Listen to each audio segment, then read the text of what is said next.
नमस्कार, तरुणा पब्लिकेशंस में आप सभी का स्वागत है। आज की लाइव क्लास में हम पढ़ने वाले हैं साइंस के 2020 कैप्सूल्स।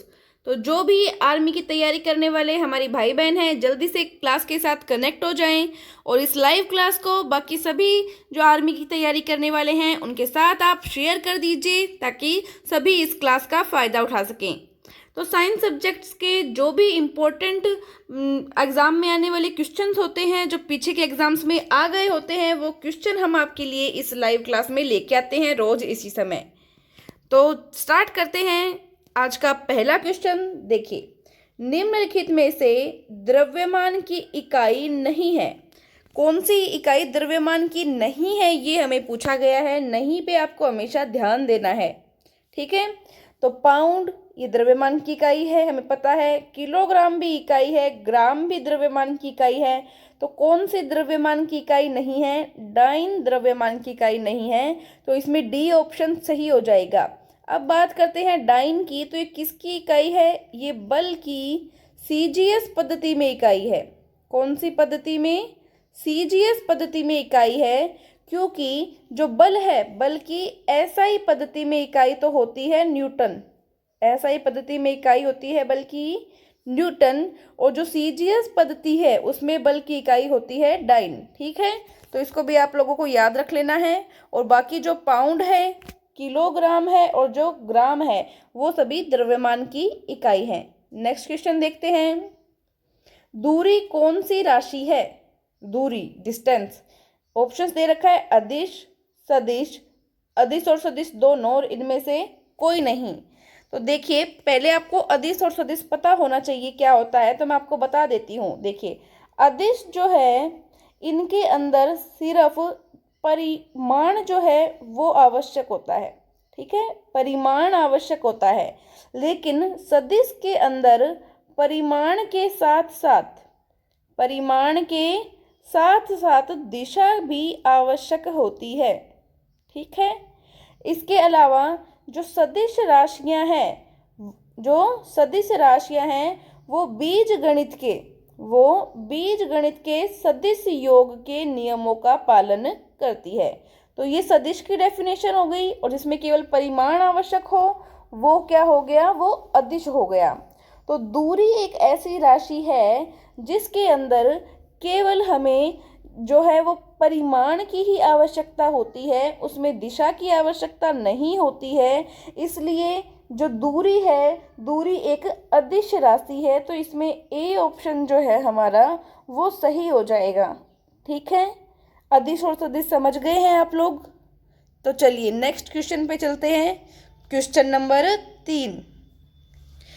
किसी वस्तु का कार्य हो सकता है, ऑप्शंस हैं धनात्मक, ऋणात्मक, शून्य और ये सभी। तो धनात्मक भी हो सकता है कार्य, ऋणात्मक भी हो सकता है, शून्य भी हो सकता है, और ये सभी, मतलब तीनों सही हैं। तो इसमें डी ऑप्शन करेक्ट होगा। तो डी इसमें आपका सही आंसर है। देखिए, अब आप पूछेंगे कार्य शून्य कैसे होगा, तो इसको एक एग्जाम्पल से समझ सकते हैं। देखो, मैं आपको कहती हूँ कि आपको 1 घंटे तक किसी दीवार पे फोर्स लगाना है या किसी दीवार पे बल लगाना है, ठीक है। फिर मैं 1 घंटे बाद बाहर से आती हूँ और मैं कहती हूँ दिखाओ आपने क्या काम किया या क्या कार्य किया। तो आपने क्या किया? देखो, कार्य जो होता है उसका सूत्र होता है बल गुणा विस्थापन, यानी डिस्प्लेसमेंट। मैं यहाँ पे लिख दे रही हूँ, आप नोट कर लेना साथ में। तो कार्य कब होगा? कार्य सिर्फ तभी होगा जब बल भी लगे और वस्तु में विस्थापन भी हो, वस्तु की स्थिति में। तो जब आप दीवार पे बल लगा रहे हो तो आपने बल तो बहुत लगाया, लेकिन दीवार अपनी जगह से हिली नहीं, मतलब उसके स्थिति जो है उसमें विस्थापन है वो नहीं हुआ। तो जब मैं बाहर से आके देखूंगी तो मुझे लगेगा आपने कोई भी कार्य नहीं किया। क्यों? क्योंकि आपने जो दीवार है उसकी स्थिति में कोई भी विस्थापन नहीं किया है, ठीक है। तो जब विस्थापन शून्य हो, विस्थापन क्या हो? शून्य हो तो कार्य भी क्या हो जाएगा, शून्य हो जाएगा, कार्य भी जीरो हो जाएगा। तो इस प्रकार कार्य क्या हो सकता है, जीरो हो सकता है। इस छोटे से एग्जाम्पल से हमने समझ लिया है।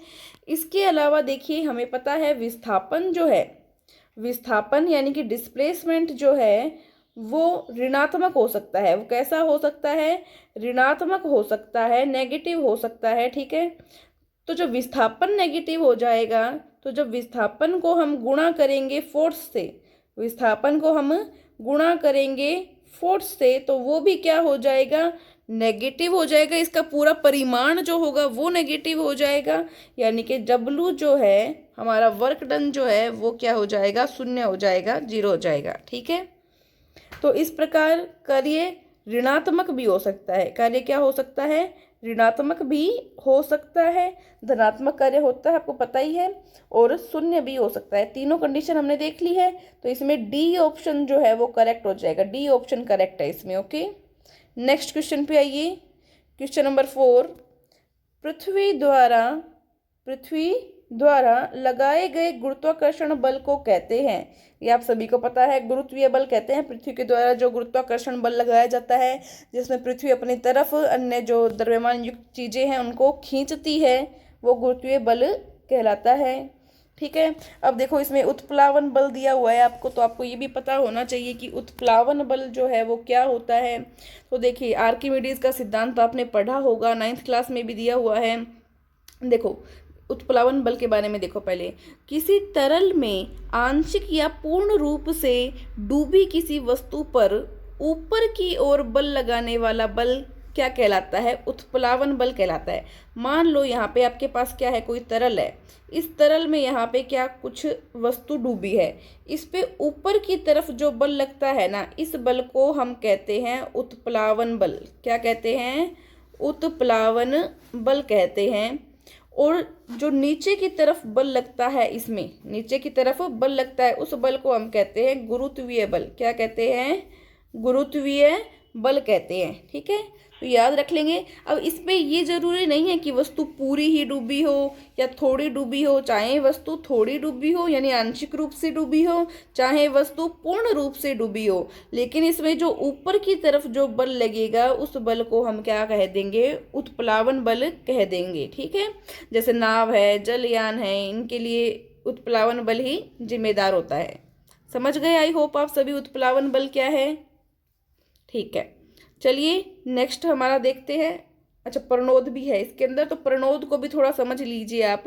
देखो कोई भी द्रव्य है, उस द्रव्य के द्वारा जो बल है, वो बल हमेशा बर्तन की दीवार या बर्तन का जो पेंदा है, जो उसका सरफेस होता है कोई बर्तन का, या बर्तन की जो दीवार होती है, उसके संपर्क क्षेत्रफल पर वितरित रहता है। उसके संपर्क क्षेत्रफल पर क्या रहता है, वितरित रहता है। यह बल जो है वो सतह के लंबवत लगता है। सतह के क्या लगता है, लंबवत लगता है, यानी परपेंडिकुलर लगता है। मैं लिख देती हूँ यहाँ पे। ठीक है, तो क्या होता है कि किसी पृष्ठ या किसी सतह है, जिसको हम सरफेस बोलते हैं इंग्लिश में, उस पर जो लंबवत लगने वाला जो बल होता है वो बल क्या कहलाता है, प्रणोद कहलाता है। ठीक है, तो यहाँ से हम प्रणोद को भी समझ गए हैं। अब बात करते हैं जो प्रणोद है उसके एसआई मात्रक की। तो प्रणोद का एसआई मात्रक वही होता है जो बल का एसआई मात्रक होता है। तो कमेंट में बताइए मुझे बल का एसआई मात्रक क्या होता है। अभी अभी मैंने बताया था। हाँ, तो न्यूटन जो है, जिसको हम एन से प्रदर्शित करते हैं, यह बल का एसआई मात्रक होता है और प्रणोद का भी एसआई मात्रक होता है। आई होप आप लोग समझ गए होंगे। ठीक है, नेक्स्ट क्वेश्चन पे चलें। अब क्वेश्चन नंबर 5, 1 कैलोरी का मान है। 1 कैलोरी का मान कितना है आपको बताना है। तो 4.18 जूल। 4.18 जूल किसका मान है, 1 कैलोरी का मान है। अब आपको ये भी पता होना चाहिए कैलोरी क्या है। तो कैलोरी जो है वो ऊर्जा की इकाई है। कैलोरी जो है वो ऊर्जा की इकाई है। तो ये सब आपको पता होना चाहिए कि कौन किसका मात्रक है। ठीक है, तो कैलोरी ऊर्जा का मात्रक है, जैसे बल का मात्रक न्यूटन है, जो आवेश है उसका मात्रक कूलम है। तो ये चीज़ें पता होनी चाहिए आपको। इनको याद करने के लिए आप क्या करो, एक टेबल बना लो, उस टेबल में इन सभी को लिख लो और रोज़ 3-4 बार पढ़ो, आपको आराम से याद हो जाएंगी। ठीक है, और मैं बनवा दूंगी वरना आपको। ओके, चलिए नेक्स्ट क्वेश्चन देखते हैं। क्वेश्चन नंबर 6, निम्न में से प्रकाश का सर्वोत्तम परावर्तक है। तो प्रकाश का जो सर्वोत्तम परावर्तक है वो इनमें से है सिल्वर। ठीक है, तो ऑप्शन नंबर डी सही है। ओके, नेक्स्ट क्वेश्चन देखते हैं। एम्पियर सेकंड किसका मात्रक है? तो ऑप्शन आपको दे रखे हैं। तो एम्पियर सेकंड जो है वो आवेश का मात्रक है। क्यों है? क्योंकि आपको पता है आवेश यानी कि Q इजिकल टू सूत्र होता है जो विद्युत धारा है यानी कि I इंटू में समय यानी कि T। तो Q into I T Q equal to I into T, ये किसका सूत्र होता है? आवेश का सूत्र होता है। लिख लीजिए Q equal to I into T, यानी कि आवेश बराबर होता है विद्युत धारा गुणा समय की। अब देखिए आपको पता है विद्युत धारा है यानी कि I है, I का जो मात्रक है वो क्या होता है? एम्पियर। और समय है टाइम यानी कि T का मात्रक क्या होता है? सेकंड। तो क्या हो जाएगा? Ampere second. एम्पियर सेकंड, तो ये किसका मात्रक बन गया? ये आवेश का मात्रक बन गया। किसका मात्रक बन गया? ये आवेश का मात्रक बन गया।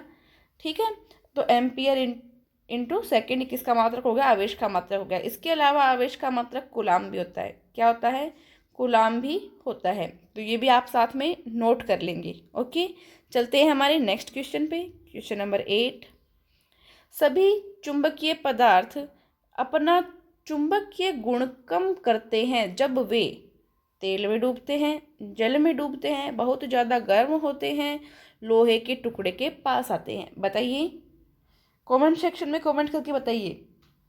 तो इसमें सी ऑप्शन बिल्कुल सही है, बहुत ज़्यादा गर्म होते हैं। ठीक है, तो वो अपना चुंबकीय गुण जो है वो नष्ट कर देते हैं। ठीक है, नेक्स्ट क्वेश्चन पे आते हैं। क्वेश्चन नंबर 9, किसी गैस को द्रव में बदलने के लिए सबसे सरल विधि कौन सी होती है?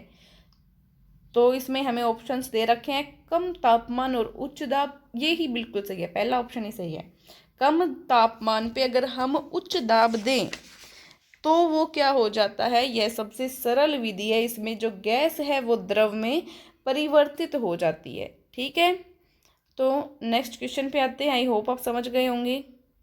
नेक्स्ट क्वेश्चन है, किसी परमाणु के 3 आधारभूत अवयव होते हैं। परमाणु मैंने आपको बताया था। ठीक है, परमाणु का ये क्या होता है? नाभिक होता है। क्या होता है? ये नाभिक होता है। परमाणु के नाभिक में क्या स्थित होते हैं? बताइए। प्रोटॉन और न्यूट्रॉन, ये दोनों मैं बता चुकी। प्रोटॉन और न्यूट्रॉन परमाणु के नाभिक में स्थित होते हैं। और इसकी जो बाहर की कक्षाएं होती है इसमें कौन गति करते हैं? इसमें इलेक्ट्रॉन चक्कर लगाते हैं। तो 3 आधारभूत कण कौन कौन से हो गए? प्रोटॉन, न्यूट्रॉन और इलेक्ट्रॉन। ठीक है, तो ऑप्शन नंबर बी जो है वो सही होगा। अब बात करते हैं परमाणु क्या होता है। परमाणु वह सूक्ष्मतम कण है जिसके और अधिक टुकड़े नहीं किए जा सकते। ठीक है, परमाणु वह सूक्ष्मतम कण है जिसके और अधिक टुकड़े नहीं किए जा सकते। याद रख लेंगे। चलिए नेक्स्ट क्वेश्चन देखते हैं। आवर्त सारणी में ऊर्ध्वाधर पंक्तियां क्या कहलाती हैं? ठीक है, तो जो ऊर्ध्वाधर पंक्तियां हैं वो कहलाती हैं वर्ग। क्या कहलाती हैं? वर्ग। और जो क्षैतिज पंक्तियां हैं वो क्या कहलाती हैं? आवर्त। क्या कहलाती हैं? आवर्त। दोनों ध्यान में रख लेंगे, दोनों इंपॉर्टेंट है। कोई भी क्वेश्चन है आपको सही करना है। तो ऊर्ध्वाधर पंक्ति क्या कहलाएंगी? वर्ग कहलाएंगी। तो ए ऑप्शन जो है आपका वो सही है। चलिए नेक्स्ट क्वेश्चन पे आते हैं। निम्न में से कौन रासायनिक परिवर्तन है? कौन सा रासायनिक परिवर्तन है? देखिए, मैग्नीशियम फीते का जलना, बिल्कुल सही। दही का खट्टा होना, बिल्कुल सही। फलों का पकना, बिल्कुल सही। तीनों सही हैं, मतलब ये सभी सही हैं। डी ऑप्शन सही होगा यहाँ पे। डी ऑप्शन क्या होगा यहाँ पे? सही होगा। देखिए, रासायनिक परिवर्तन नाम आया तो आपको पता होना चाहिए रासायनिक परिवर्तन क्या होता है। देखो, एक होता है अभिकारक, एक क्या होता है? अभिकारक, और एक होता है उत्पाद। ठीक है, अभिकारक जब आपस में क्रिया करके उत्पाद बना लेते हैं, अभिकारक जब आपस में क्रिया करके उत्पाद बना लेते हैं और उत्पाद वापस अभिकारक नहीं बना सके, उत्पाद वापस अभिकारक नहीं बना सके, कोई नया पदार्थ ही बन के रह जाए, वो अभिक्रिया कहलाती है रासायनिक अभिक्रिया। वो अभिक्रिया क्या कहलाती है? रासायनिक अभिक्रिया कहलाती है। ठीक है। इसका अपोजिट अगर हम देखें कि जब अभिकारक जो है, जब ये मान लीजिए अभिकारक जो है वो उत्पाद बना ले और उत्पाद जो है वो वापस अभिकारक बना ले, ये अभिक्रिया कहलाती है भौतिक अभिक्रिया। ये अभिक्रिया कहलाती है भौतिक अभिक्रिया। इसको मैंने आपको एग्जाम्पल से बताया था पिछली जो साइंस की क्लास थी उसमें। ये देखो जल है, जल से आप क्या बना रहे हैं यहाँ पे? बर्फ़। ठीक है, जल से क्या बनाई आपने? बर्फ़ बनाई। बर्फ़ से आप वापस क्या बना सकते हैं? जल बना सकते हैं। मतलब अभिकारक से क्या बना? उत्पाद बना। उत्पाद से वापस क्या बन गया? अभिकारक बन गया है।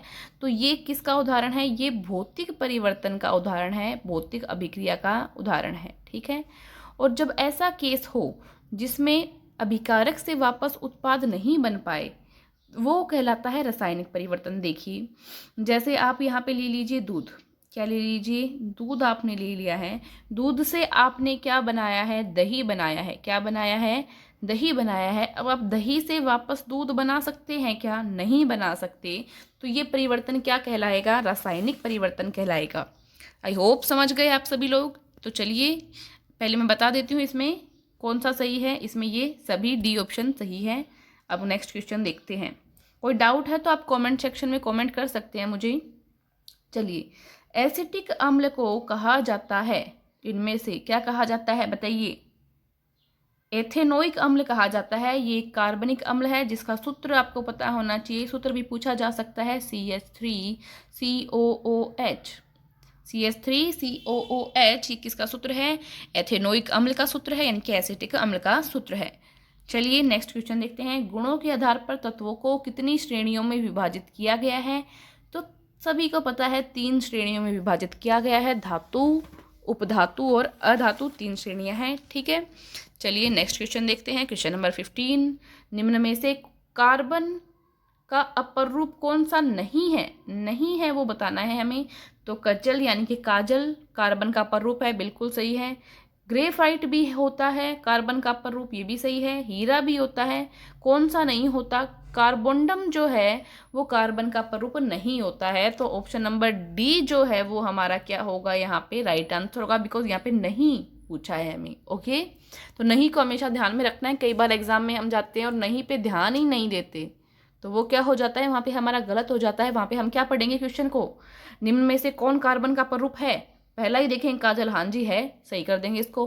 पर ये नहीं होता है, ऐसा आपको नहीं करना है, इसमें ध्यान देना है। तो इसका सही ऑप्शन क्या है? डी कार्बोंडम है। ठीक है। नेक्स्ट क्वेश्चन देखिए, यहाँ पे आपको यहाँ खाली स्थान दिया हुआ है, रिक्त स्थान दिया है। तो इसका प्रशीतक यानी कि जो रेफ्रिजरेटर होता है उसमें प्रयोग किया जाता है, किसका किया जाता है? हमें पता है क्लोरोफ्लोरोकार्बन का किया जाता है। 6th क्लास से ये क्वेश्चन आ रहा है, ये तो आपको पता ही होना चाहिए। क्लोरोफ्लोरोकार्बन जो है उसका रेफ्रिजरेटर यानी कि फ्रिज के अंदर उपयोग किया जाता है। ठीक है। 17वां क्वेश्चन देखते हैं। जीवन का मूलभूत लक्षण है। जीवन का मूलभूत लक्षण कौन सा है? ये बी ऑप्शन इसमें सही होगा। यहाँ बी कर लीजिए इसको। वृद्धि एवं प्रजनन ये जीवन का मूलभूत लक्षण है। नेक्स्ट क्वेश्चन देखते हैं। कोशिका सिद्धांत किसने दिया?